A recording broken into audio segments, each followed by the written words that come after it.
आपको यही वहम है कि मैं ईवीएम से फिर बटन दबा लूंगा, लेकिन अब ये गलत जगह फंस गया है। अब वो बटन दबाने लायक नहीं रहेगा, वो ईवीएम भी खत्म होगी, ये बिल तो जाएंगे। अगर बंगाल की जनता इतनी बेवकूफ़ नहीं है जितनी ये समझ रहा है। ये अगर वहाँ, मुझे तो ये लग रहा है कि जिस तरीके से ये आंदोलन इन्होंने किया है ना, इनका बुरा हाल किया है, इनको वहाँ खाता भी नहीं खुलेगा। बंगाल के लोग बहुत समझदार हैं, पढ़े लिखे हैं, वो उनका दिमाग देखिए, वो मछली खाते हैं, दिमाग उनका बहुत तेज है। वो इनको अच्छी औकात दिखाएंगे। अभी ज़्यादा दूर नहीं है, 3 महीने बाद में बंगाल में चुनाव है, इसको इसकी अपनी औकात का पता लग जाएगा। ये जैसे आज ढंडोरा पीट रहे हैं ना हर जगह कि वहाँ किसान आ रहे हैं, उधर से जो किसान बैठे वहाँ तो शक्ल नहीं दिखा रहे आकर के।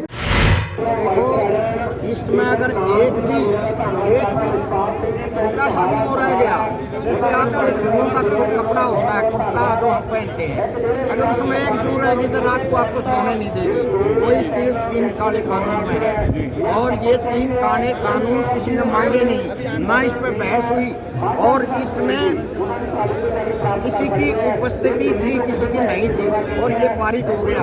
ये किसी की राय नहीं ली गई। अगर एक आदमी की किसान की राय ली हो तो बताओ।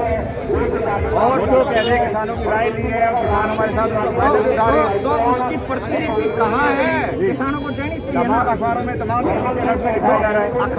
अखबार, रेडियो, टेलीविजन, ये जितने भी हैं, ये तो जी इनका माध्यम है, ये अपने उससे कुछ भी करो। हालांकि लोकतंत्र में ये सब चीज मतलब वाजिब है, लेकिन क्या है, लोकतंत्र में ये भी वाजिब है जहाँ लाखों, हजारों, करोड़ों आदमी रोडों पर प्रदर्शन कर रहे हों और वो सरकार ना सुने, तो इसमें प्रश्न चिन्ह इन 3 काले कानूनों पर अपने आप लग जाता है। मेरी इसमें ज़्यादा कहने की जरूरत इसलिए नहीं रह गई कि ये सरकार जो आदमी, सरकार तो कह रही है कि किसानों को जो है पार्टी सपोर्ट कर रही है, इसलिए बैठे हुए यहाँ पे। अच्छा जी, एक बात बताइए, एक आदमी खड़ा पिट रहा है जी, और उसको कोई मार रहा है, तो भाई इसको छटवाएगा भी कोई नहीं।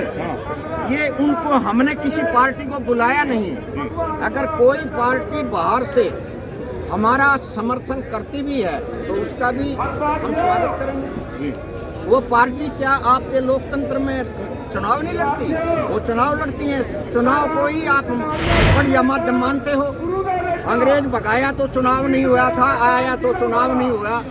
अगर आप इसकी माध्यम से आज पार्टियों से आप परहेज करने लग गए, पार्टी जो है ना, आप ही तो उनको नूरा कुश्ती खिलाते हो, और आज ही जो है पार्टी को आज आप जो बैठे हैं, लेकिन सत्ता में लाने का कार्य भी तो किसानों ने करा है। ऐसा है जी, सत्ता जो होती है ना, बरकला करके भी ली जाती है। सांप कभी भी पटारे मारना नहीं चाहता, लेकिन उसको बीन बजा करके और बिल में से निकाल लेता है। क्या लगता है कि किसानों को पहला फसला के उनकी वोट ली गई है?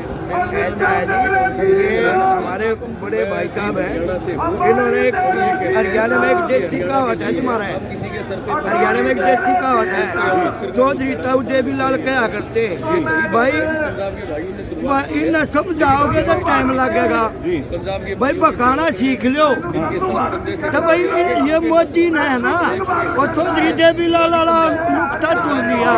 अगर भाई समझदारी में तो आवा कोई वो ना, अरे भाई तुम बका लो, क्योंकि ये सन 87 में मोदी सोनीपत इकाई का संचालक का प्रचारक था, और उस टाइम यो अपना खट्टर भाई टूटा सा स्कूटर लेके सोनीपत इकाई के संचालक की इकाई के प्रचारक, संचालक के प्रचारक थे। मेरे गांव की चपाड़ में आके गांव जुए में ये कह रहे थे हम बहुत तगड़े देश भगत है, बहुत तगड़े राष्ट्र भगत है। सब सिंह वर्मा चीफ मिनिस्टर होया करता उस टाइम, सब सिंह वर्मा उस टाइम 2 हमारे पार्लियामेंट मेंबर होया करे थे। कौन कौन? अटल बिहारी वाजपेयी जी और लाल कृष्ण आडवाणी जी। ये भाई आडवाणी जी क्या करते हैं अपने वहाँ पे गुजरात में अगवानी, तो गुजरात में इससे हाथ मिलवा दिया। भाई वो बहुत बढ़िया गुजरात का सुधार करेगा, उद्धार करेगा। आज अपने गुरु का ही नहीं होया जो आदमी, वो देश का क्या होगा यार? इन्होंने बोला गुजरात में सुधार करवा दिया, तो आज पूरे देश के अंदर कितना सुधार नजर आ रहा है। ये गुजरात के सुधार का इसने एक नकली प्रचार किया था, नकली प्रचार किया था, कोई सुधार नहीं हुआ। ये गुजरात अभी जाकर के वहाँ किसानों से भी मिला, वो कौन से किसान है? किसान तो सारे यहाँ बैठे हैं, ये जिनको मिल वो गया लगातार बोल रहे हैं कि हमें जनता ने जिताया है, जनता का बोल देने से क्या सारी जनता ने नहीं, ये असंवैधानिक सरकार है, ईवीएम से बन के आई है, ये जनता की चुनी हुई सरकार नहीं है, जनता ने वोट नहीं दिया इनको। ईवीएम नाम की मशीन है इनके पास, उसकी पूजा करते हैं दिन रात और उसी से ये बटन दबा के वोट लेते हैं। अगर ये जनता की वोट से बना होता, उसकी औकात थी ये किसानों को यहाँ बिठा देता, किसानों को इतना दर्द दे देगा वो रह जाएगा कुर्सी पर। उसको यही वहम है कि मैं ईवीएम से फिर बटन दबा लूंगा, लेकिन अब ये गलत जगह फंस गया है, अब वो बटन दबाने लायक नहीं रहेगा, वो ईवीएम भी खत्म होगी, ये बिल तो जाएंगे आप कह रहे जाएंगे। हैं कि अब वो बटन दबाने लायक भी नहीं रहेंगे, अब सरकार जाएगी। लेकिन अमित शाह जी बंगाल के अंदर लगातार अपना जनसंवाद जन प्रचार करने लग रहे हैं, तो उसमें वहाँ पर बोलते हैं 200 से ज़्यादा सीटें आएंगी। बंगाल की जनता इतनी बेवकूफ नहीं है जितनी ये समझ रहा है। ये अगर वहाँ, मुझे तो ये लग रहा है कि जिस तरीके से ये आंदोलन इन्होंने किया है ना, इसका बुरा हाल किया है, इनको वहाँ खाता भी नहीं खुलेगा। बंगाल के लोग बहुत समझदार हैं, पढ़े लिखे हैं, वो उनका दिमाग देखिए, वो मछली खाते हैं, दिमाग उनका बहुत तेज है, वो इनको अच्छी औकात दिखाएंगे। अभी ज्यादा दूर नहीं है, 3 महीने बाद में बंगाल में चुनाव है, इसको इसकी अपनी औकात का पता लग जाएगा। ये जैसे आज ढंडोरा पीट रहे हैं ना हर जगह कि वहाँ किसान आ रहे हैं, उधर से जो किसान बैठे वहाँ तो शक्ल नहीं दिखा रहे आकर के, क्यों शर्म आ रही है इनको? 35 किलोमीटर पे ये 2 आदमी सर आप कह रहे हैं शकल नहीं दिखा रहा, पूरे देश का बीजेपी नेता जितना भी है, काउंसलर, एमएलए, एमपी जितने भी हैं, सांसद, बड़े बड़े नेता, सभी बीजेपी के किसानों को समझाने के लिए लगे हुए हैं। नहीं, वो किसानों को नहीं समझा रहे हैं जी, वो किसानों को, नकली किसानों को समझा रहे हैं। किसानों को समझाने के लिए यहाँ जाओ ना, इनको समझा दो, अगर उनमें औकात है तो, जो तुमने बनाए हैं अगर सही है तो समझाओ यहाँ करके, उनको उसकी औकात का पता चल जाएगा। ये बिल जो है ये देखिए, लेकिन आप बार बार बिल की बात करें कि तमाम अखबार, तमाम टीवी चैनल, तमाम मीडिया यही दिखा रहे हैं कि बिल बहुत अच्छा है और इससे किसान कहीं ज़्यादा मजबूत हो जाएगा। वो मीडिया भी उन्हीं के है सुरेंद्र, उन्हीं के मीडिया हैं जिनको ये सारी किसान की जमीन देना चाह रहा है, उन्हीं के मीडिया हैं, वो तो बताएगा। इसने देखिए जिस दिन से आया है ये 6.5 साल हो गए। देखिए एक परिवार में नालायक औलाद होती है, वो अपने बुजुर्गों की जायदाद को बेच देती है, बाप दादा की बनाई हुई को बेच देती है। ये उसी तरीके से है, ये हिंदुस्तान में जो जायदाद, ठीक है पहले की सरकार में भी भ्रष्टाचार हुआ है, लेकिन बहुत कुछ बना है, वो बनी हुई को जिस दिन से उस दिन से बेच रही है। इन्होंने बनाया क्या है? कोई इसकी हिस्ट्री सुना उठा के देखिए 6.5 साल से। अब इसने सोचा सामान तकरीबन बेच दिया, सारा एजेंसियां बेच दी, अब क्या बेचूं? तो इसको धरती के ऊपर नजर गई कि मैं धरती बेच देता हूँ। अब ये भूल गया धरती किसान की है, और किसान तेरे बाप का नौकर नहीं है, वो किसान ही इसको लेकर बैठेगा। ये जिस दिन किसान 2 महीने से वहाँ बैठे रहे, पंजाब में बैठे रहे, हरियाणा में बैठे रहे, वो इसको दिखाई नहीं दिए, नजर कमजोर है। और जिस दिन वहाँ से चले हैं, एक श्रीमान खट्टर साहब की सरकार है रास्ते में, उन्होंने गड्ढे खुदवाए सड़क में, शर्म नहीं आई उनको? क्या वो गड्ढे इनकी कब्र बनेंगे अभी? इनको मालूम हो जाएगा सुरेंद्र इनकी औकात क्या है, शर्म आनी चाहिए उनको। और ये देखिए दुख दर्द जो होता है वो परिवार वालों को पता होता है, जिसका परिवार होगा उसको दर्द महसूस हो। या बिना परिवार के बैठे ऐसे ही खट्टर बैठे, ऐसे प्रधानमंत्री बैठे, परिवार है ही नहीं इनका कोई परिवार नहीं है। और ये बेटी बचाओ बेटी पढ़ाओ का नारा देते हैं। इन्होंने भी एक शादी की किसी लड़की से, कभी उसकी इज्जत रखी इन्होंने, वो किसी की बेटी नहीं है क्या? किसकी बेटी बताने का फिर ये ढोंग रखते हैं। देश की सेवा के लिए निकले हुए, बोलते हैं देश की सेवा करूंगा। देश की सेवा से करे, ये 5 आदमी का ग्रुप है, अनिल अंबानी, मुकेश अंबानी, अडानी, गौतम अडानी, और ये 2 गुजराती जो यहाँ बैठे हैं केंद्र में, सरकार चला रहे हैं। नाजायज सरकार है, असंवैधानिक सरकार है, ये सरकार बिल्कुल नाजायज है, ईवीएम से बनकर आई है, जनता की चुनी हुई नहीं है, ये कॉर्पोरेट की सरकार है। कॉर्पोरेट की सरकार का हमारे देश में कोई विकल्प है ही नहीं, या उसके लिए कोई जगह नहीं है। उनको आज नहीं तो कल जाएगा, और ये बर्बादी एक्चुअली वो किसान को कमजोर समझ बैठे। हमारा किसान सीधा है, भोला है, लेकिन वो कमजोर नहीं है। उसने सोचा जैसे और कोई नहीं बोल रहा है यार, सब बेच रहे, कोई बोलता ही नहीं है, तो शायद किसान भी चुप रह जाएगा। ऐसा नहीं है। और आज पहले हमारे किसान पढ़े लिखे कब होते थे? इसने 6.5 साल से दिया किसी को नौकरी। आज किसानों के बच्चे BA, MA और बड़ी बड़ी डिग्रियां लेकर के खेती कर रहे हैं, वो खेती कर रहे हैं, तो वो सारे जानते हैं पहले का किसान। सर उनका भी यही कहना है, खेती कर रहे हैं। आज यहाँ पे टाई बेल्ट में लोग आ रहे हैं, जीन्स पैंट में आ रहे हैं, यहाँ पे पिज़्ज़ा खा रहे हैं, यहाँ पे बादाम खा रहे हैं, तो ये किसान नहीं है। ये सुरेंद्र, क्या वो किसान है? अपने आप को किसान मानता है? इन्हीं किसान की रोटी खा रहा है वो, सुबह उठते ही नाश्ता करता है, लंच भी लेता है, दिन भर खाता है। वो किसकी है? वो इन्हीं किसानों की पैदा की हुई है। उनको शर्म आनी चाहिए। जिस किसान की तू रोटी खा रहा है, उसी के थाली में छेद कर रहा है। बेशर्म आदमी बैठे वहाँ पर। देखिए मुझे कोई दुख नहीं है, वो चुनी हुई सरकार नहीं है, नाजायज सरकार है, असंवैधानिक सरकार है। 73 साल में पहली बार आप इतनी कह रहे हैं ऐसे वैधानिक है, जबकि वो जनता के चुने हुए, तमाम किसानों के चुने हुए, तमाम देश प्रेमियों के चुने हुए हैं। किसी देश प्रेमी से नहीं चुने, ये नाटक करता है। पैसे ही इनके पास दबा करके इन्होंने नोटबंदी की थी, 50 दिन का वादा किया था। 50 दिन बाद अगर सही रिजल्ट नहीं आए तो जो मर्जी इलाज कर लेना, नहीं तो झोला उठा के चला जाऊंगा। क्यों नहीं गया झोला उठा करके? कहाँ हो उसका झोला, कहाँ गायब हो गया? लुटा दिया, सारे देश को लूट दिया इसने। उस नोटबंदी से अपने चहेतों के और ये जो कॉर्पोरेट घराने उनके काले धन को सफेद किया है।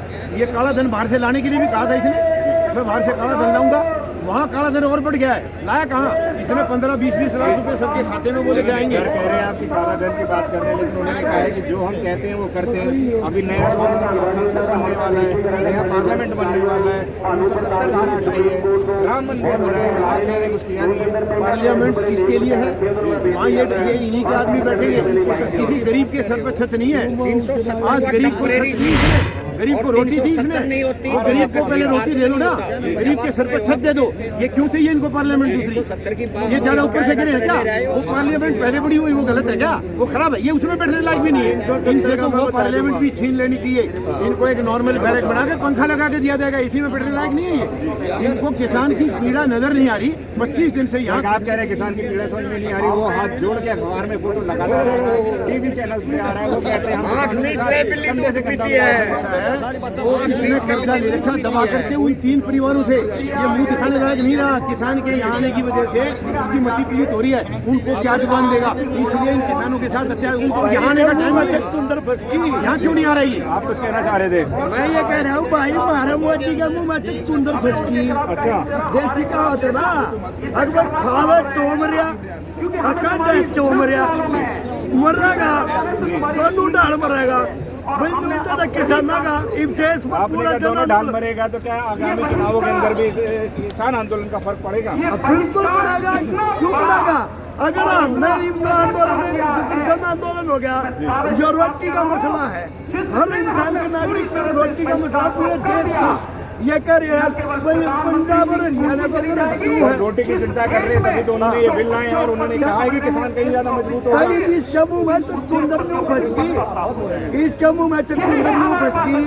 अगर ये बिल काले कानून से रद्द कर देगा तो वह बात है कि पकड़ लेंगे मुकेश अंबानी अडानी।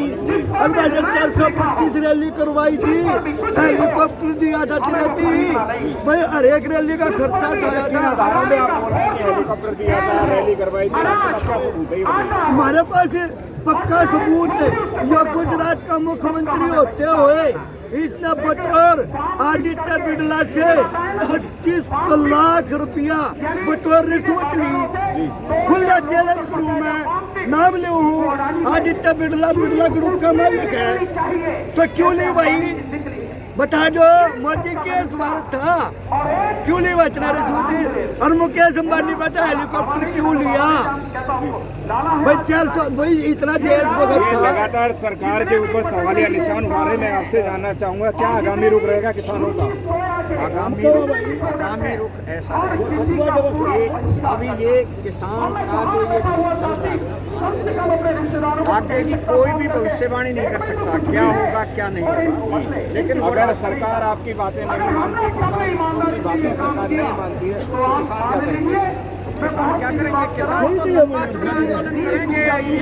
अगर आपने अभी तक हमारा चैनल सब्सक्राइब नहीं किया है तो सब्सक्राइब करें और घंटी का बटन बिल्कुल भी दबाना ना भूलें, ताकि सभी लेटेस्ट खबरें पहुंच सकें आप पे सबसे पहले।